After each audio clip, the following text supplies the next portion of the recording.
মৃত মানুষের কণ্ঠ কি আবারও যুদ্ধের ডাক দিতে পারে? ইতিহাস বলে না, কিন্তু ডিজিটাল যুগে সেই অসম্ভবকে যেন সম্ভব করে তুলেছে মধ্যপ্রাচ্যের সাম্প্রতিক এক ঘটনা। একটি পোস্টে জুড়ে দেয়া একটা ছবি আর কয়েকটা শব্দেই নতুন আতঙ্ক ছড়িয়ে পড়েছে বিশ্বজুড়ে। শুক্রবার ভোরে সামাজিক যোগাযোগ মাধ্যম এক্সে একটি রহস্যময় পোস্ট সামনে আসে। পোস্টটি করা হয় ইরানের সর্বোচ্চ নেতা আয়াতুল্লাহ আলী খামেনির ভেরিফাইড অ্যাকাউন্ট থেকে। বিষয়টি আরও বিস্ময়কর এই কারণে যে কয়েকদিন আগেই তার মৃত্যুর খবর ছড়িয়ে পড়ে আন্তর্জাতিক গণমাধ্যমে, অথচ সেই অ্যাকাউন্ট থেকেই হঠাৎ করে দেখা যায় একটি ক্ষেপণাস্ত্রের ছবি এবং কয়েকটি ছোট কিন্তু ভয়ঙ্কর শব্দ। ফার্সি ভাষায় লেখা ছিল, খোররাম শাহর মুহূর্ত এখন দিগন্তে। এই একটি বাক্যই যেন নতুন করে উত্তেজনা তৈরি করেছে পুরো মধ্যপ্রাচ্যে, কারণ খোররাম শাহর কোনো সাধারণ শব্দ নয়, এটি ইরানের অন্যতম শক্তিশালী ব্যালিস্টিক মিসাইলের নাম। প্রায় ১৩ মিটার লম্বা এই মিসাইল ১,০০০ থেকে ২,০০০ কিলোমিটার পর্যন্ত আঘাত হানতে সক্ষম। মুহূর্তেই শত্রুর আস্তানা গুঁড়িয়ে দেওয়ার ক্ষমতা সম্পন্ন প্রায় ১,৮০০ কেজি ওজনের ওয়ারহেড বহন করতে পারে এই অস্ত্র। পোস্টে থাকা ছবিতেও ছিল একই ধরনের ইঙ্গিত। সেখানে ফার্সি ভাষায় লেখা ছিল, এই অস্ত্র ইরানের তরুণদের হাতে তৈরি এবং এটি ইহুদিবাদী শাসনের হৃৎপিণ্ড গুঁড়িয়ে দিতে সক্ষম। বিশ্লেষকদের মতে এটি কেবল একটি প্রতীকী বার্তা নয়, কারণ পোস্টটি আসার মাত্র একদিন আগেই ইসরায়েলে ঘটে যায় একটি বড় হামলা।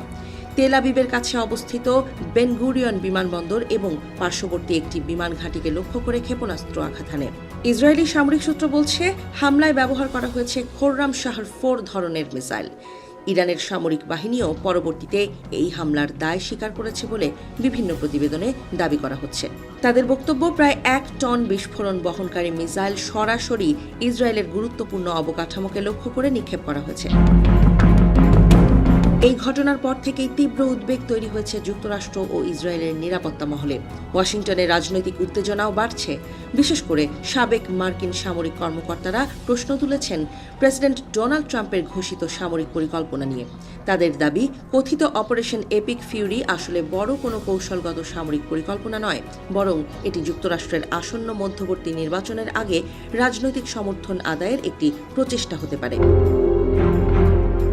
এই পরিস্থিতিতে সবচেয়ে বড় রহস্য দাঁড়িয়েছে একটি প্রশ্ন, যদি খামেনি সত্যিই মারা গিয়ে থাকেন তাহলে তার এক্স অ্যাকাউন্টটি পরিচালনা করছে কে? কেউ কেউ মনে করছেন ইরানি বাহিনীর ভেতরের কোনো কট্টরপন্থী গোষ্ঠী এই অ্যাকাউন্ট ব্যবহার করছে।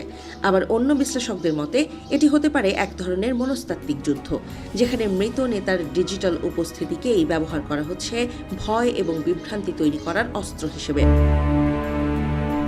এর প্রভাব শুধু রাজনীতিতেই সীমাবদ্ধ নেই, বিশ্ববাজারেও এর প্রতিক্রিয়া দেখা দিতে শুরু করেছে। বিশেষজ্ঞরা আশঙ্কা করছেন, মধ্যপ্রাচ্যে উত্তেজনা আরও বাড়লে বৈশ্বিক তেলের বাজারে বড় ধরনের অস্থিরতা তৈরি হতে পারে। ভারত মহাসাগর থেকে শুরু করে লোহিত সাগর পর্যন্ত বিভিন্ন নৌপথে ইতোমধ্যেই সামরিক তৎপরতা বাড়ানো হয়েছে। এমনকি ভারতের কিছু নৌঘাঁটি ব্যবহারের গুজবও ছড়িয়ে পড়েছে, যদিও সেই তথ্য এখনও নিশ্চিত হয়নি। মধ্যপ্রাচ্যের আকাশে যেন আগুনের বৃষ্টি। আকাশ চিরে ইসরায়েলি মাটিতে আছড়ে পড়ছে আগুনের গোলা। ভয়ঙ্কর সব ইরানি ক্ষেপণাস্ত্রের মুহুর্মুহু আঘাতে কেঁপে উঠছে তেল আবিব। কয়েক সেকেন্ডের ব্যবধানে একের পর এক বিস্ফোরণ, চারপাশে আতঙ্ক আর ধোঁয়ার কুণ্ডলী। মুহূর্তের ব্যবধানে বিস্ফোরণে কেঁপে উঠছে তেল আবিব সহ বিভিন্ন এলাকা। তেহরানের দাবি, অপারেশন ট্রু প্রমিস 4-এর ২১তম ধাপে ছোড়া হয়েছে শক্তিশালী খাইবার মিসাইল। আকাশে প্রতিরোধের লড়াই চললেও অনেক ক্ষেপণাস্ত্র ছুটে যাচ্ছে লক্ষ্যভেদে। চোখের পলকে ঝাঁঝরা হয়ে যাচ্ছে ইসরায়েলি ভূখণ্ড আর শক্তিশালী ড্রোন। আতঙ্কে ঘর ছাড়ছে নাগরিকরা। ইসরায়েলের আকাশ চিরে একের পর এক ছুটে আসছে ভয়ঙ্কর ইরানি ক্ষেপণাস্ত্র। সেগুলো ঠেকাতে মরিয়া হয়ে উঠেছে আকাশ প্রতিরক্ষা ব্যবস্থা। তবে হামলার তীব্রতায় যেন হিমশিম খাচ্ছে ইন্টারসেপ্টরগুলো। ইরানের ইসলামিক রেভলিউশনারি গার্ড কর্পস জানিয়েছে, তাদের অপারেশন ট্রু প্রমিস 4-এর ২১তম ধাপের অংশ হিসেবে তেল আবিবের দিকে খাইবার ক্ষেপণাস্ত্র নিক্ষেপ করা হয়েছে। তেহরানের দাবি, শুক্রবার সকালে ইসরায়েল লক্ষ্য করে ছোড়া হয়েছে প্রায় ৬০০ ক্ষেপণাস্ত্র ও রকেট। এর লক্ষ্য ছিল তেল আবিবের কেন্দ্রস্থল সহ গুরুত্বপূর্ণ সামরিক ও অবকাঠামোগত স্থাপনা।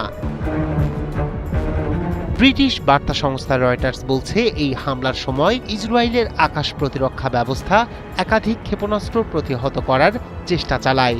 ইরানের দাবি অনুযায়ী এই সমন্বিত হামলায় ড্রোন ও ক্ষেপণাস্ত্র একসঙ্গে ব্যবহার করা হয়েছে। এর মাধ্যমে ইসরায়েলের প্রতিরক্ষা ব্যবস্থাকে চাপের মুখে ফেলাই ছিল মূল লক্ষ্য। এদিকে একই সময়ে ইরান দাবি করেছে, ইসরায়েলের একটি অত্যাধুনিক হেরন ড্রোন গুলি করে ভূপাতিত করেছে তারা। ইরানের মধ্যাঞ্চলীয় শহর ইস্পাহানের আকাশে উড়তে থাকা এই ড্রোনটিকে শনাক্ত করে ধ্বংস করেছে আইআরজিসির আকাশ প্রতিরক্ষা ইউনিট। ইসরায়েলের অন্যতম গুরুত্বপূর্ণ মানববিহীন আকাশযান হেরন ড্রোন। 2007 সালে প্রথম সামরিক ব্যবহারে আনা এই ড্রোন দীর্ঘ সময় আকাশে অবস্থান করতে পারে এবং হাজার হাজার কিলোমিটার দূর থেকে নজরদারি চালাতে সক্ষম। মূলত গোয়েন্দা তথ্য সংগ্রহ, সীমান্ত পর্যবেক্ষণ এবং লক্ষ্যবস্তু শনাক্ত করার কাজে ব্যবহৃত হয় এটি। সামরিক বিশ্লেষকদের মতে এই ড্রোন শুধু একটি নজরদারি প্ল্যাটফর্ম নয়, বরং যুদ্ধক্ষেত্রে তথ্য সংগ্রহের সবচেয়ে গুরুত্বপূর্ণ মাধ্যমগুলোর একটি। আকাশে টানা 30 ঘন্টারও বেশি সময় অবস্থান করে শত্রুপক্ষের গতিবিধি পর্যবেক্ষণ করতে পারে হেরন ড্রোন।